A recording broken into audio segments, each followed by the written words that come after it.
Welcome to the deep dive. Today we're jumping right into, well, the thick of it, modern air combat. It's intense, things change fast, and that whole fog of war idea. It's very real. Narratives pop up almost instantly. They really do. It's incredibly hard to track in real time. Absolutely. And our mission here is to try and cut through some of that fog. We're going to unpack the sources we have on that short, sharp air war between India and Pakistan back in May 2025. That's right. We'll focus particularly on the Pakistani perspective, their claims of success, but we'll definitely bring in other viewpoints too. The aim is to pull out the key bits of info so you walk away with a clearer picture of this really complex event. And we've got quite a mix of sources to work with: news reports from places like Al Jazeera, India Today, specialized defense sites, even some open source intelligence analysis. Right, the OSINT stuff is always fascinating. It is. It shows the challenge, but also the richness you get when trying to piece together these events from different angles.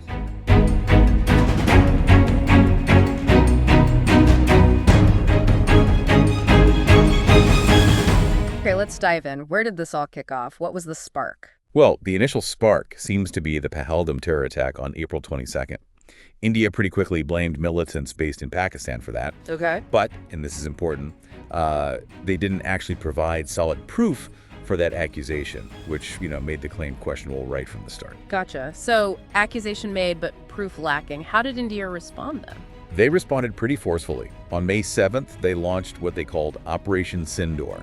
This involved striking 9 targets inside Pakistan. 9 targets. And we heard reports, sadly, of civilian casualties from those initial strikes. Yes, sources do indicate that unfortunately happened.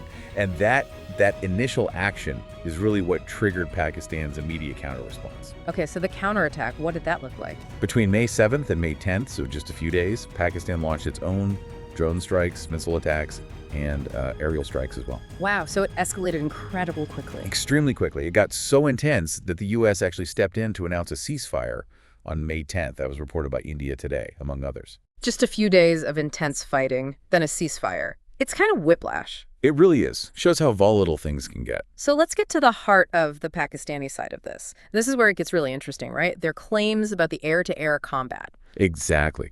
The Pakistani Air Force, the PAF, made some really specific, very bold claims. They asserted they shot down 5 Indian fighter jets just on that first day, May 7th. 5 jets. What types? Specifically, they claimed 3 Rafales. France's top-line jet. Precisely. 1 Su-30 MKI, which is India's main heavy fighter, and 1 MiG-29. Okay, quite a mix. And what did they say they used? They highlighted their J-10C fighters, which are relatively new Chinese imports, and also their JF-17s. Critically, they mentioned these were armed with Chinese PL-15 missiles. The PL-15. That's the long-range one, right? Beyond visual range. Exactly. Known for its very long reach. That detail came from Al Jazeera's reporting. And then later on, they added a 6th claimed kill, a Mirage 2000, supposedly shot down during night operations. 6 claimed kills, including 3 modern Rafales. That's a massive claim. How did they explain achieving that? What was their angle on the tech involved? Well, Pakistan really put the spotlight on its J-10C fleet and, very importantly, its Chinese electronic warfare systems, EW. Ah, the EW aspect. Yes. Part of their narrative, according to Defense Security Asia, was that their systems actually locked on to 20 Indian fighter jets. 20? 20. But they claimed they only chose to engage the ones visibly carrying munitions. They framed this as being restraint-driven, but also highly capable. Restraint-driven. That's interesting phrasing. It sounds like more than just a battlefield report. Oh, absolutely. It's strategic communication 101. It paints a picture of power, yes, but also calculated control. They're saying, look, we could have done more, but we chose not to. It reinforces their image as, a responsible deterrent force. Right. Projecting capability and control. So the big question then, proof. What evidence actually exists to back up these quite dramatic claims? Can any of this be verified independently? That's always the tricky part, isn't it? There is some reported evidence. Sources mentioned debris photos circulating, and OSINT analysts reportedly confirming wreckage that looked like at least 1 Rafale found in Punjab. 1 Rafale confirmed via wreckage. That's what USAnews.com and other reports suggested, yes. Yeah. And wreckage supposedly from a Su-30, a Mirage, and a MiG-29 were apparently found in other disputed areas. It's still murky, but there are pieces. And what about the technology angle? Did analysts weigh in on the how? Yes, and this is fascinating. Ukrainian analysts and others reportedly credited the Chinese tech, we mentioned the PL-15 missiles, the J-10Cs, and crucially, those EW systems as being absolutely key factors in these claimed victories. That came via kmsnews.org. So independent analysts are pointing towards the Chinese tech as a potential game changer in this specific engagement. That seems to be a significant part of the analysis coming out, yes. It really underscores how vital those OSINT folks and independent analysts are in trying to sift through the claims and counterclaims. Bring a touch of Desi charm to your everyday living. At Riwaj Art, we celebrate the rich heritage of South Asia through vibrant handcrafted pieces. From colorful coasters and mugs with modern sass to digital and wall art inspired by the timeless elegance of the Mughal era. Adorn your walls with traditional flair, sip in style with our Desi Cheek mugs, add a splash of culture to every corner. Coasters, pillows, magnets, and more. Every item is a nod to the beauty, humor, and soul of Pakistan, Bangladesh, and India. Art that tells stories, decor that feels like home. Visit us on Etsy and discover your own Riwaj today. Stepping back, what does this tell you about the role of technology, especially these Chinese systems, in modern air combat? Well, if these reports hold weight, it suggests a real potential shift.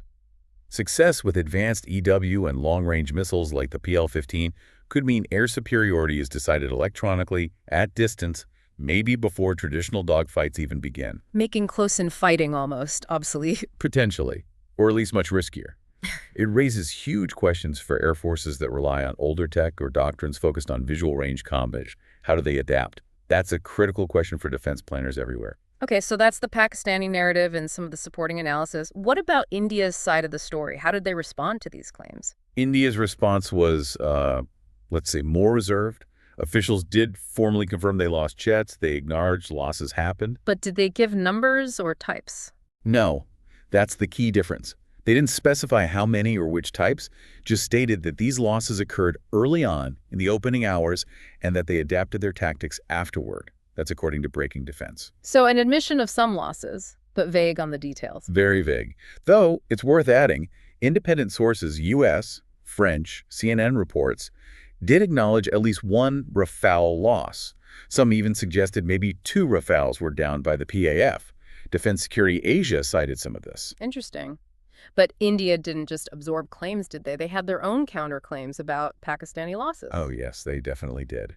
India claimed the PAF lost 6 fighter jets, 2 surveillance aircraft, and even a C-130J transport plane. A C-130. Okay, so significant claims from India, too. What was Pakistan's reaction? Pakistan flatly denied all of those claims.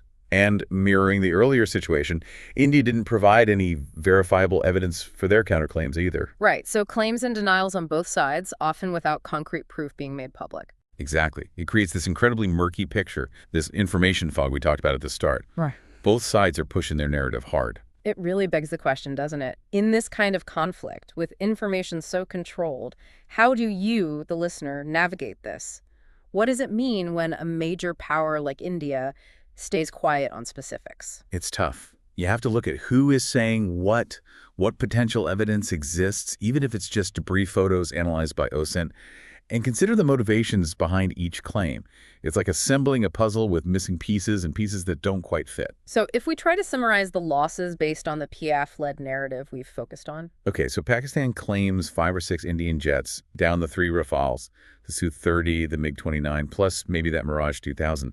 They credit their radar, their UW systems for the intercepts. And India. India confirmed some losses, acknowledged Rafale and Mirage 2000 losses occurred, but didn't give totals. Independent reports seem to back up at least 1 Rafale loss, possibly more. Got it. So, stepping back to the bigger picture here, it's very clear that Pakistan is framing this whole engagement as a major strategic victory for them. Yeah, you can really see that messaging. They're calling it their largest modern aerial victory, right? Highlighting the precision, the effectiveness of that Chinese tech. Precisely. They're really celebrating the claim downing of the Rafales, especially. It's presented as validation for investing in the J-10Cs and the PL-15s, proof that their air defense modernization is paying off. And it connects back to that restraint narrative, too. Absolutely. Beyond the combat itself, Pakistani leaders made a point of emphasizing their decision not to escalate further, despite their claimed successes and capabilities.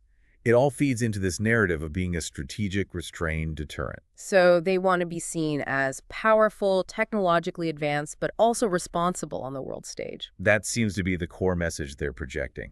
Wow. Okay, so this deep dive really peeled back the layers on the May 2025 air war. We've got Pakistan's significant claims, the big focus on Chinese tech, and then India's more reserved acknowledgments and counterclaims. It definitely hammers home how crucial it is to look at multiple sources in these situations. Couldn't agree more. And why this matters, why we did this deep dive for you, is it gives this rare window into how modern air combat is evolving.